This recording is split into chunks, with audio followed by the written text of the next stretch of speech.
Ordinarily wide brief.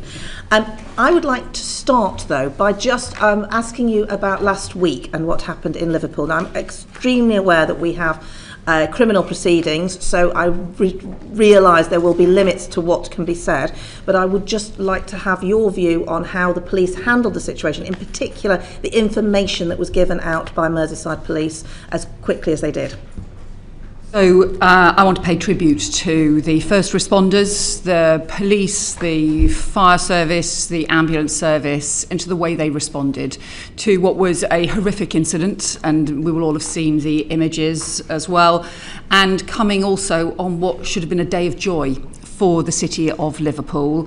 The way in which they responded, obviously there were so many people there in the first place because they were organising a major event, and what was clear when I went to meet the first responders the day after was the way in which their planning around a major incident had been so crucial in the way in which they were able to respond to an event that, I think everybody feared could have turned out so much worse than it did, and all of our thoughts will be with those who were injured and those who were affected by what happened.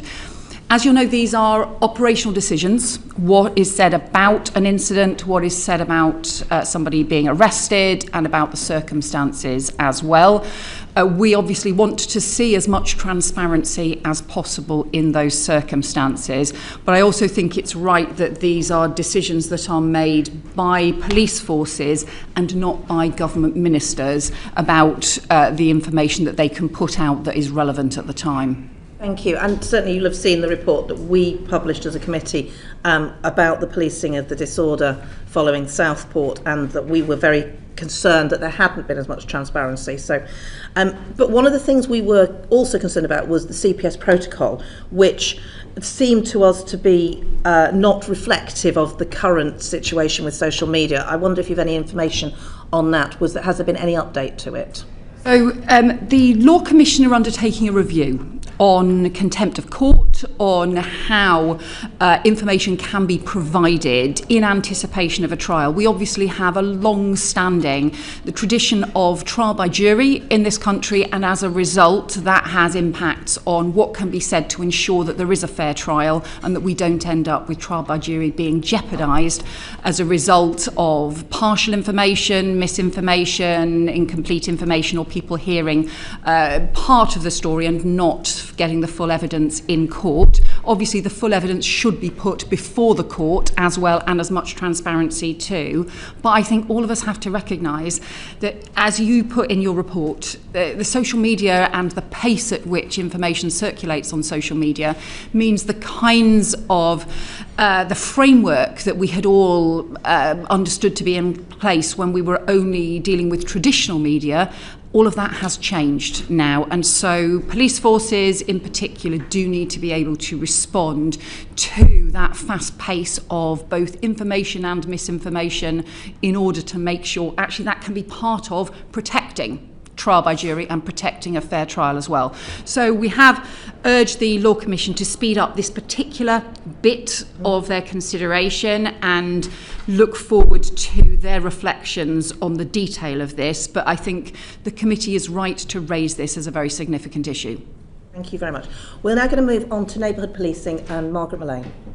Thank you. Home Secretary, you've forecast and mentioned in a previous meeting with us the increases in neighbourhood policing teams, which we all welcome.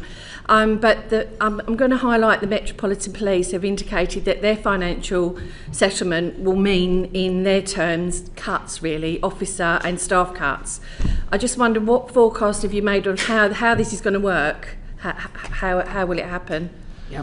So I think the first steps that we've set out on neighbourhood policing is perhaps one of the most important issues, one of the important things that we have done since I was last before the committee, because we've had over many years really the decline in neighbourhood policing, if not the decimation of neighbourhood policing, many areas seeing their neighbourhood policing effectively just cut in half.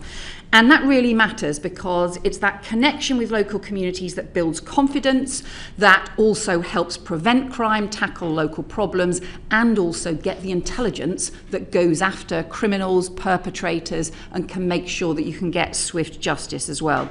So we are determined we need to restore neighbourhood policing across the country. As part of the first year, we've increased the funding for police forces by over £1 billion, up to over £1 billion pounds for this year, including 200 million specifically dedicated for neighbourhood policing across the country. As a result of that, there are 3,000 additional neighbourhood police officers pledged for this current financial year, 2,500 of which are police officers, another, I think, around 400 of which are PCSOs as well. And just as a quick brief tangent, if you'll allow me, it means in my constituency we have now got 7-day neighbourhood policing shifts for the first time for a very long time. We've had the on-off shift patterns that, frankly, local criminals have been able to exploit. So that's the kind of difference that it makes. In terms of the Met's position, the Met does have some particular structural problems in its finances and some historic legacy issues around its finance. So we are working with the Met Police and with the Mayor's office around that, but even notwithstanding some of those historic challenges, they are still increasing their neighbourhood policing by 470 additional police on the streets of London in the course of this year. So even notwithstanding their financial challenges that we're working through with them, they're still putting additional neighbourhood police on the streets. Okay, and if I could just follow up, so that is good news, but how do you think you'll ensure that the neighbourhood policing guarantee doesn't lead to the performance management, the problems with that as well, and obviously the problems with abstractions as well? So we're setting up a system. We've been working very closely with policing on this, with the National Police Chiefs Council on how we roll out neighbourhood policing, including making sure we have regular monitoring, including month-by-month monitoring to ensure that neighbourhood policing is being rolled out, to ensure that the financing within the 200 million only follows once the neighbourhood police are in place. And we are also working with policing in order to be able to have proper systems in place to monitor and prevent that kind of abstraction. Because you're right, you'd often go talk to neighbourhood police teams and they'd say, oh, well, half of our team is actually being abstracted for something else. That's not the way we need to do neighbourhood policing. We need them dedicated in teams. There will always be emergencies, situations, events that happen, including, for example, the kind of event that happened in Liverpool last week, where, of course, neighbourhood police will be moved to where they need to be, but we still need them to be spending the majority of their time in the local communities. Thank you. Maguire with a quick supplementary. Thanks, Chair. Just a quick follow-up to that, if I may, Home Secretary. So one huge concern that constituents of mine coming from rural area of North Cornwall is that this neighbourhood policing guarantee framework won't actually take account of rural areas. So obviously per head population is important and policing resources are put there. But in constituencies like mine, we have county line, drug gangs, lots of rural thefts. How will you and your department take account of the rural areas to make sure that they benefit from this as well? Yeah. So first of all, neighbourhood policing matters in rural areas as much as it matters in urban areas. And it's crucial that obviously they'll operate in different ways, have different patterns of working in rural areas, but that needs to be responsive to the kinds of communities. Secondly, we are working with the National Police Chiefs Council on a rural crime strategy in order to be able to recognise the kinds of the different patterns of crime. Sometimes we've seen serious and organised crime exploit issues in rural areas, for example. Devon and Cornwall are seeing a significant number of neighbourhood police increasing. I should have had the table in front of me and then I could have told you the precise numbers for this year. But it needs to be making sure every area has neighbourhood policing. I will say we obviously have asked the police to prioritise town centre patrols as part of this first year, because I think that town centre crime, where we've had increased shoplifting and street theft, has been a particular issue that needs to be a priority, but it needs to apply to all areas. Can I recommend you speak to Staffordshire Police, who've been doing excellent work on this for a number of years, so I want to give them credit. But Sean Davis. And before we move off that particular subject, I also encourage you to look at West Mercia Police, who are looking to prevent CSOs from being on duty after 8 p.m. And they are consulting on that. And Home Secretary, I understand you'll respect the independence of the police, but clearly that goes against the grain of the guarantee that we're talking about, doesn't it? So the point about having neighbourhood policing is to respond to the kinds of challenges within each individual community. So that might be about, depending on some areas, that might be about daytime shoplifting in particular town centres, or it might be about the nighttime economy. It might be particular areas where there are evening challenges, and it is important that the police forces respond to exactly what those kinds of challenges are. On Staffordshire Police, for example, I actually know they are doing some very good work around off-road bikes, including using drones to go after off-road bikes. We obviously, as part of the Crime and Policing Bill, are introducing stronger powers for them also to be able to seize the bikes much more swiftly. Okay, Home Secretary. Just moving on then. Do you share the concerns raised by the Met, the NCA and MI5 about the risk to public safety of releasing offenders earlier in their prison sentence? Well, clearly, we need to ensure that the prisons crisis is dealt with, and also that we are doing everything possible to make sure that criminals face justice and face penalties for their crimes, and also that public safety is maintained. We did inherit the most appalling prison crisis, where the previous government had, even in 14 years, had built only a few hundred prison places compared to the many more that we have delivered even just since the election, and the 14,000 prison places that the Lord Chancellor has committed to. But even notwithstanding that, we cannot reach a situation where if the police arrest a dangerous offender, they cannot be in the situation where there is no place to put them. There is nowhere to be able to put someone on remand or while they're being arrested as well. So that's why we've commissioned the sentencing review. That's why the Lord Chancellor has taken forward initial response to the sentencing review and will be bringing forward legislation. As part of that, the government has rejected one of David Gauke's recommendations around some of the most serious offenders and are exempting the most serious offenders from, and that includes terrorism offenders, from some of the early release arrangements. And we are also strengthening the work in terms of the curfews, tagging, the much stronger penalties in the community and stronger monitoring as well.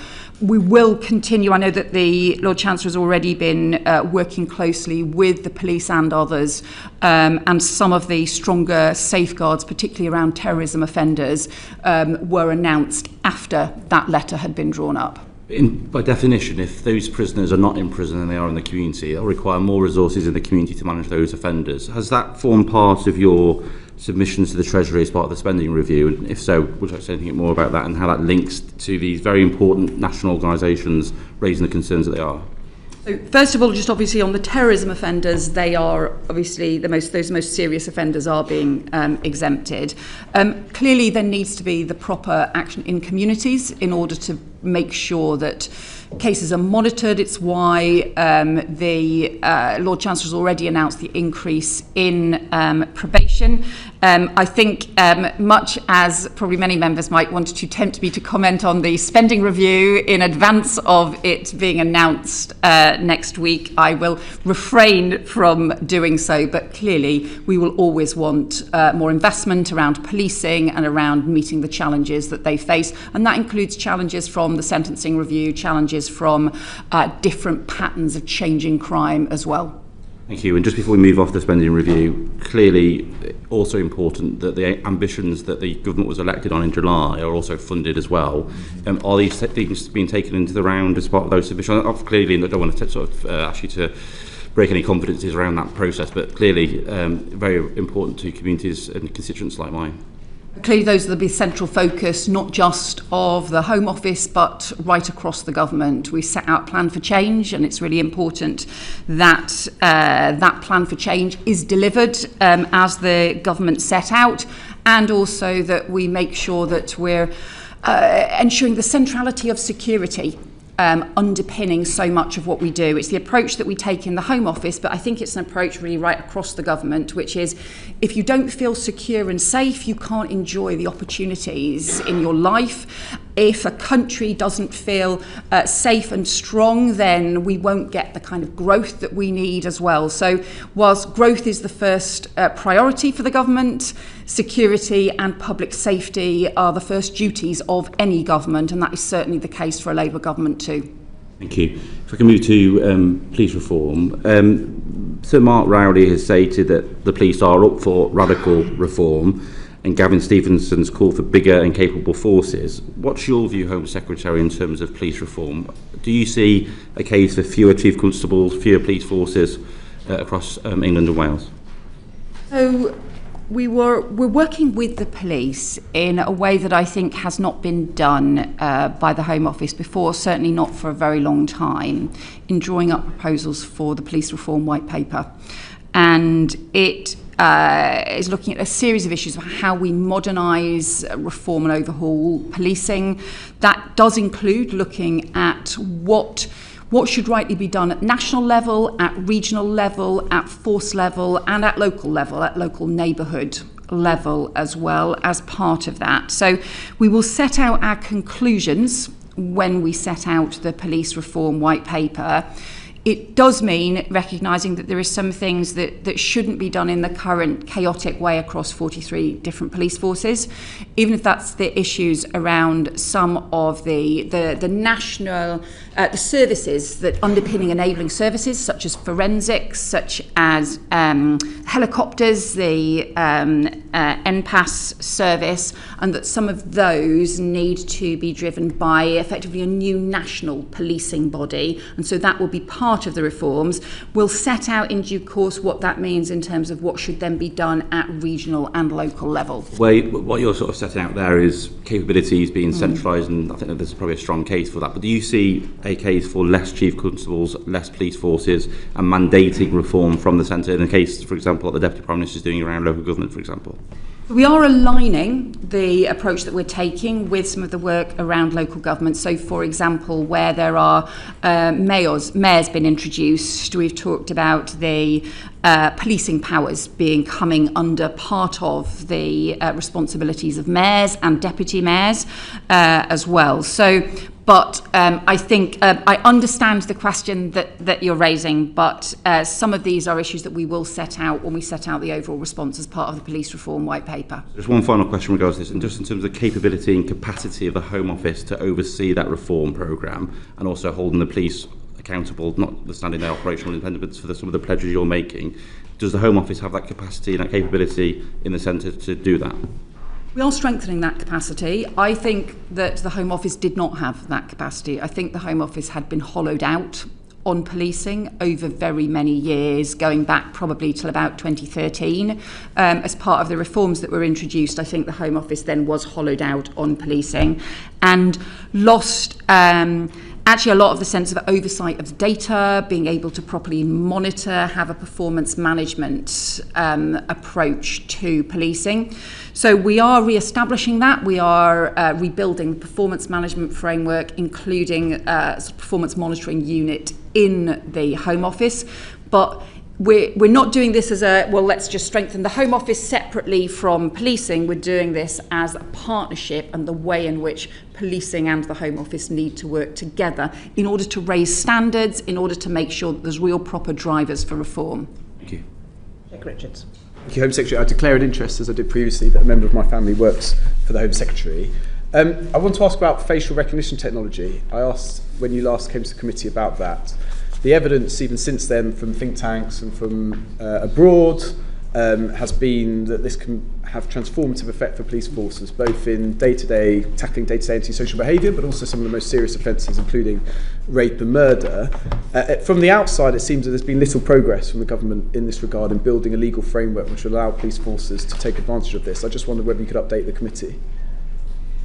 So, as you know, most police forces now will use retrospective facial recognition, but there's also huge potential in terms of some of the live facial recognition as well. It does require, police forces strongly think that it requires a clear legal framework within which they can operate. The policing minister has been holding a series of meetings with police forces and more broadly about what that framework should look like. We do want to bring forward a new framework so that it's clear that more forces can use facial recognition and can be able to use it in the most effective way. Is there any sense of time frame for that? I can write to you on the policing minister's assessment of what the next steps in the timetable will be. Around. Thank you, and thank you, Home Secretary. Clearly, when it comes to police reform, the reality of modern policing needs to be the driving force behind that. And so I wanted to turn to protest policing.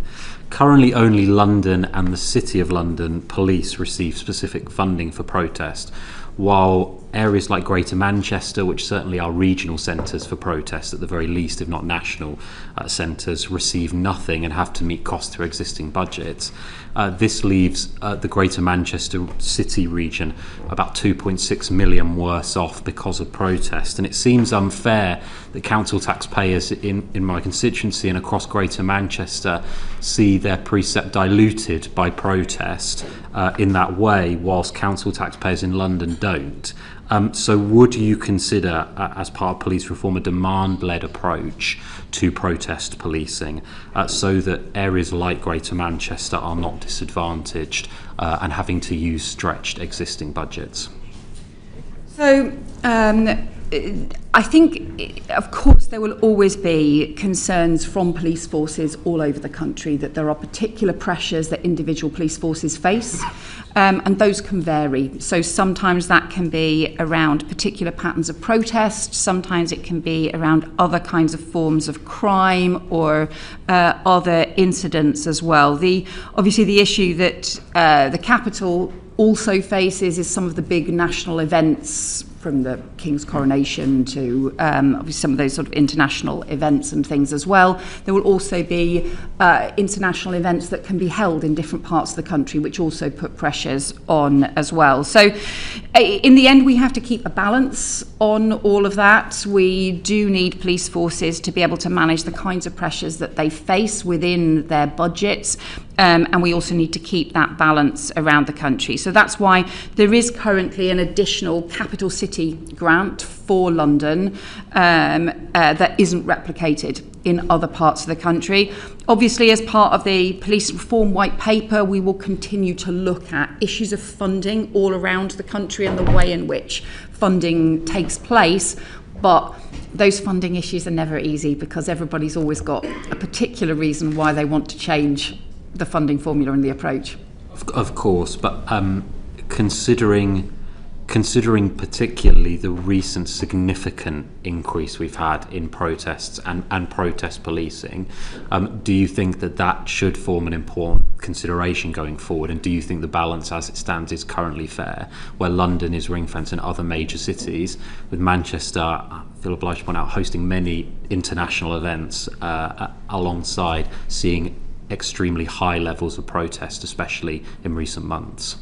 So I do understand that, and I know that many forces will continue to make representations about different issues. We will always look at representations that are made to us, but all I would say is there is never a perfect way to ensure that funding takes place for police forces, and there will always be individual police forces, probably several around the table from different forces that are here, represented here. They will always want to raise the particular challenges and pressures that they face. Yeah, okay, thank you, Home Secretary. If we could just move to counter-extremism, please. What were the findings of the end-to-end review of prevent thresholds, and did it look at drivers and trends in the growth of extremism, particularly among young boys and men? So, can I say this is one of the issues that I am really worried about. And we are seeing increasing extremism among young people. We are seeing increasing numbers in the I think the CT caseload trebling in the space of 3 years involving teenagers. I see it in the kinds of cases that I'm briefed on as well, just increasing numbers of teenagers, even as young as 13, where there are serious concerns, maybe about Islamist extremism, maybe about far-right extremism, maybe about sort of violent fixated individuals where there is a mixed and unclear ideology, but growing numbers of young people. And I mean, I was obviously a cabinet minister in the last Labour government, and we were looking back at just the patterns and the numbers over time. And in the last 3 years of the last Labour government, 14 young people were arrested for terrorism-related activity. In the last 3 years, 114 were arrested. And what we've also seen, I think, is a doubling of the number of young people being referred to Prevent since last summer as well. So I think this does raise some very significant challenges for us. It's one of the reasons that we have we're introducing the youth diversion order as part of the crime and policing bill, but it's also one of the reasons that we are setting changes to Prevent and some reforms to Prevent, looking again at the thresholds for Prevent, but also asking David Anderson to review the overall operations as the interim Prevent Commissioner, so setting up this interim Prevent Commissioner for the first time. And that is one of the things that has come out of the review that we did after the election, the work that we did around countering extremism, was the way in which Prevent needs to reform. Yes, to look at thresholds. I continued to be concerned about the threshold ending up being too high and not enough Islamist extremist cases being referred to Prevent, and the need to do more to make sure more of those cases were being referred to Prevent, but also in the way in which Prevent could respond and the ability of Prevent to work with other local services as well. I know this is an issue that the committee is looking into, and would very much welcome the committee's reflections on some of these issues around young people. There's obviously a broad degree of consensus. I mean, from the National Crime Agency's National Strategic Assessment, from the Director General of MI5, from lots of different figures about the role that online radicalisation is playing in this process. And I think that's a concern reflected by parents and many people right across the country. Many people come and speak to me, and I'm sure other members of the committee as well. So from your perspective, from a national security perspective and a violence and terrorism perspective, what view do you have on the need to limit access to that material online, access in terms of social media channels, and the government's agenda and approach in that area? Yeah, well, some of this is terrorism-related material, and it is unlawful and should not be online. Some of this is about sort of radicalising processes that are taking place online, where the material may not be unlawful, but the approach to young people is exploitative and is dangerous. The first step is obviously the Ofcom have introduced their now new code of practice and their new standards, the new standards now that need to be adopted as part of the Online Safety Act that social media companies now need to adopt, particularly around under 18s, including restrictions around and safety requirements on under 18s. We want Ofcom to be extremely robust in enforcing those standards, and I think it's really important that they do.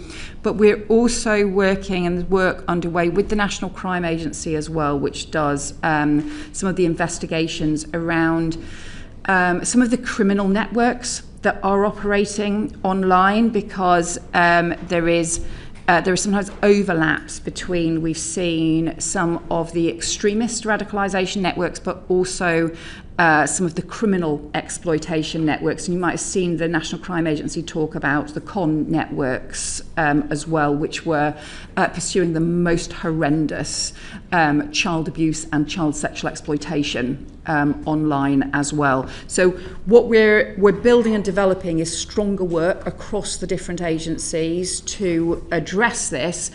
And we will have more work that we are doing at the moment. I suppose what I'm flagging to you is this is an area I am particularly personally really concerned about, and think that the government and organisations across society are going to need to do much more.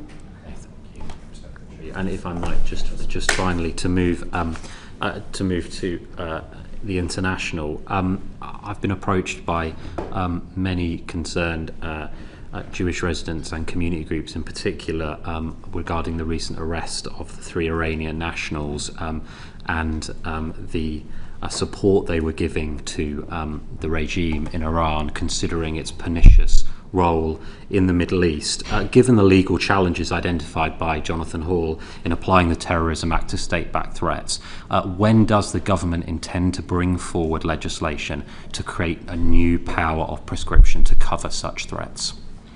We do need to bring forward new legislation.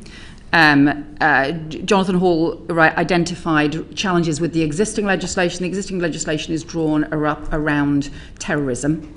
And the state threats can often look like terrorism in the impact that they have in communities, the impact that they have on public safety, but the nature of the organisation behind them, the purpose and the way in which they operate means that Jonathan Hall has made clear the existing terrorism legislation, it is too difficult to use to be able to use prescribing powers in the same way. However, I am clear we need a prescribing power for state-backed organisations that pose a threat to our country, and it's incredibly important that we defend our national security and have those powers in place. So we are doing the follow-up work now based on Jonathan Hall's report, based on what those legal provisions will look like. We will bring them in obviously at the earliest opportunity. You'll know there's obviously a limit I can do to preempt parliamentary timetable discussions, but we are clear that this change needs to take place, and whether that is about Iran or Russia or other organisations or other countries that have posed state-backed threats to our country, we need to make sure we've got the powers to keep people safe. Good, thank you. Can I just ask, what is going to be the difference between the new independent Prevent Commissioner and the Counter-extremism Commissioner? The Independent Prevent Commissioner probably is more similar to the independent reviewer of counter-terrorism in its form, and it is effectively an oversight process and mechanism to be able to look at the effectiveness of the Prevent programme. As we know, the Prevent has huge numbers of referrals each year and takes action on them, but there's never been a proper oversight or some independent person to be able to look at the decisions that they're making, the impact that that's having, and to be able to raise concerns or problems or look changes in patterns of the kinds of cases being referred to them, or changes in the way in which the Prevent programme needs to respond, or simply to say, actually, there's been some problems and some serious problems in individual cases. So we need the independent Prevent reviewer to be able to do that in the same way that we have a counter-terrorism legislation reviewer who can play that independent role. I think the counter-extremism role as a different one, includes working with a whole series of different agencies across society on charities, on different standards around local authorities and so on. So I think those are different One's approaches. More reviewer and the other is more wide-ranging. I think, one of the counter-extremism is probably a more wide-ranging, focused outwards across the country. The independent Prevent reviewer is about this particular programme that is crucially important to our public safety, and making sure that it is there is proper oversight of it to make sure that it meets the highest standards. Thank you. And as you said, we are looking in this. We've got the new inquiry on new forms of radicalisation, so we will be looking at this. Robbie Moore. Thank you, Chair. I just want to focus my questioning on child sexual exploitation and gang-related grooming. Home Secretary, last month I met with your colleague, the Safeguarding Minister, alongside a leading child abuse lawyer, David Greenwood, who has acted on behalf of many of those victims and survivors of the Rotherham cases. And we presented a dossier to your department which outlined that they're concluding that there is potentially tens of thousands of children across Keighley and the Bradford district that have been exploited going back to the 1990s. And I hope that this has made it to your desk. And despite growing calls for a local inquiry, the dossier also listed the documented refusals that we've had at a local authority level and indeed across the mayoralty as to the fact that we should not have a local inquiry, which is deeply concerning to me. So the questions I've got is, are you worried about the situation in the Bradford district? And does it not set off alarm bells to you that local leaders in Bradford were rejecting the prospect of a local inquiry within hours of your statement that you gave to the floor of the House in January, well before they would have had time to read the contents of your announcement, indeed analyse it properly? Yes, I know that the Safeguarding Minister has met with you, and thank you for the information and evidence that you've provided. I mean, this is a truly vile crime, and I think it has really disturbing lifelong consequences for the children, the teenagers, the very often teenage girls who have been raped, abused, and just subjected to the most horrendous of crimes. And so thank you for raising those cases. And the Safeguarding Minister has also met with some victims from Bradford, as well as from other parts of the country as part of the response.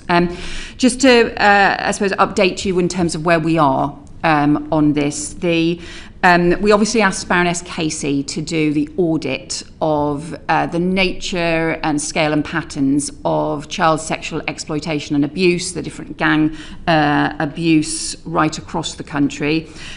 She has asked for a short extension. I've obviously written to the committee based on that.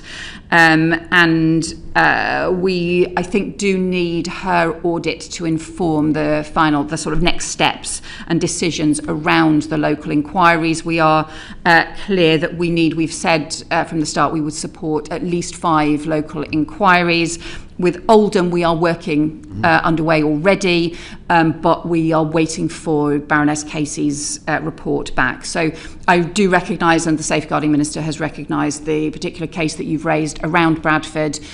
We are waiting for Baroness Casey's report before we can take the next steps on that. I completely acknowledge that, and thank you for that response, Home Secretary. And I will look at that report when it gets released. But the reality of it is that report is not looking specifically at local authorities. It's more focusing on police forces. So the point that I want to put to you is, at Bradford Council, we were given the reasoning by our leader that a report would be too expensive for a local authority to pursue. And my understanding is, based on the announcement you gave back in January, that there will be about a £5 million allocation for 5 local audits, local inquiries to take place. So if Bradford was to be one of those and that money was allocated, would you expect the leadership at Bradford to get behind that?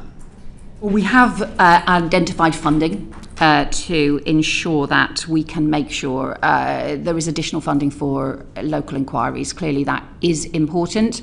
And once the Casey review and the Casey audit has reported back to us, we will set out those next steps, both about how we will then expect local inquiries to be taken forward and also the funding support that we will give. Obviously, we want all local organisations and agencies, including councils, including other local organisations, to support local inquiries. I think that has been immensely important.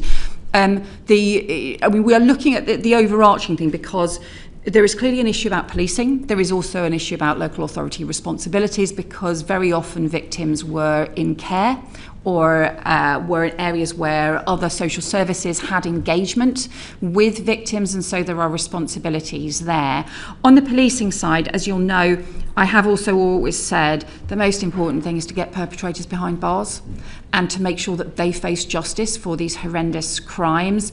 And I can update the committee on that, because I did ask all police forces to review historic cases. Half of all forces have reported back to the Home Office, and the idea is we've asked them to review cases that were closed where no further action was taken, and where there are cases to then work with the task force, the Police Child Sexual Exploitation Task Force, which is the national task force which has considerable expertise, to then review those cases and to look to reopen and pursue any new lines of inquiry that have not been properly pursued. For around half of all forces have reported back to the Home Office. Now we are waiting for the reports back from the other half of police forces. For those forces, 287 historic cases have been identified for review by the Police Child Sexual Exploitation Task Force, and I will keep the committee updated with progress on that. And may I just expand on bringing it back to local authorities? And don't forget, this is a local authority that has had children's services taken away from it under the previous administration, with a new trust structure set up. So there's deep levels of concern about what's going on in Bradford.